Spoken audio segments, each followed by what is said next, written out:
Хәерле көн, хөрмәтле дуслар. Май айы төрле бәйрәмнәргә һәм вакыйгаларга бик бай. Кыш тамам, кояш чыкты, көннәр җылынды. Татарстанда яшәүче халыклар милли бәйрәмнәрен үткәргә әзерләнә башлыйлар. Шу бәйрәмнәр бәйләмендә рус бәйрәме Каравон беренчесе. Бүген без Лаиш районының Никольский авылында һәм бирдә Каравон бәйрәме гөрли. Әйдәгез, без дә шул бәйрәм белән танышып алыйк әле.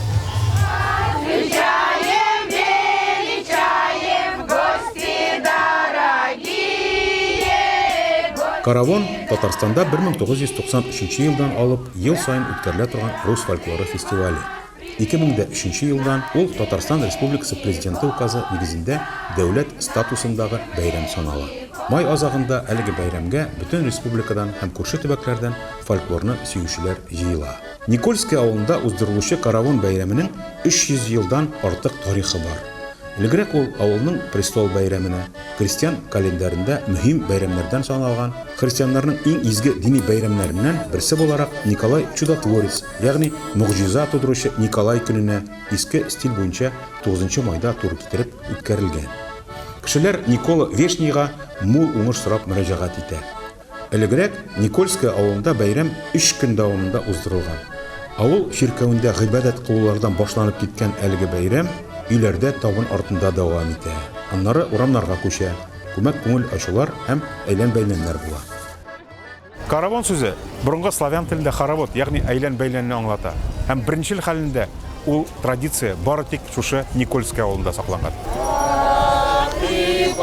Шул традиция буенча каравонда биючеләр бер-берсенең шәнти бармакларыннан тотып түгәрәк ясыйлар һәм әлеге түгәрәкне махсус адым белән я зурайта, я кыса барып кояш тирәли әйләндерәләр. 2011 елда Каравон тарихы музее ачыла. Бирдә төрле көнкүреш әйберләре саклана. Шулар арасында безне иң кызыксындырганы хатын-кызларның бәйрәм костюмы. Әйдәгез, без аларны күреп чыгыйк.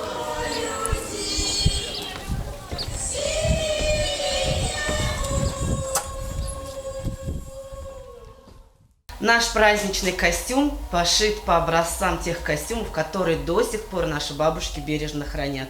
Сарафан широкий, ткань могла быть разная, но самый дорогой штофанный. На штофанных сарафанах вот такие украшения с серебряной или золотой нитью были. Вот такая блузка у нас называется рукава. Рукава, потому что вот девушки вот это все делали своими руками. Раньше вот это все вывязывалось своими руками, и рукава были из красивой ткани. А основа рубахи просто простая ткань. Поэтому рукава. Вот такой вот ажурный воротник, он съемный, впереди на пуговичках, все это снимается из нескольких рядов. Там основа тоже бязевая или плотная ткань, пришивается шитье, тоже все было вручную сделано, называется хомут. Хомут, видимо, чтобы запомнили, что женщины раньше работали как лошади. Детей было много, работы было много в доме. Вот это вот шейно-нагрудное украшение называется барок. Раньше делали этот барок в 17 веке из речного жемчуга. Потом это немножко потерялось, или жемчуг исчез, и стали делать из стекляриуса, которые вешали на елки. Наши бабушки, вот молодость была у них, они делали такие барки. Потом уже вот начали вот такие вот барки делать из бисера. Вот там тоже несколько рядов. Вот вариаторно 4, и пришивается все к шейке. Барок для того, чтобы закрывать женскую грудь. Носили девушки с 14 лет и до тех пор, пока ребенка выкармливали грудью. Как бы закрывали от нехороших, прятали. Это как бы своего рода оберег, хранитель женского богатства. Вот такой красный платок у нас называется фатка. Фатка, она шелковая или атласная всегда, это праздничная красная. Под ней кисейка, белая ткань, тоже вывязанная крючком, все это руками своими, для того, чтобы фатка не съезжала, и красивое сочетание белое с красным. И вот видите, у нас такая вот головка приподнятая, там обруч, это значит женщина замужняя, обрученная. Фатка тоже особым способом повязывается. Здесь вот такие вот рожки у нее, и вот эти вот назывались ушки, а их то даже вставляли туда палочки деревянные, чтобы они стояли вот таким методом. Вот такой вот наш костюм. Классно. Прекрасно. Шунысын игътибар итик. Каравон гадәттә хатын-кызлар традициясе, әмма бик сирәк чиракта түгәрәккә керергә ир-атларга да рөхсәт бирелгән. Кызлар өчен каравонның асылы үзләрен кәләш буларак күрсәтү.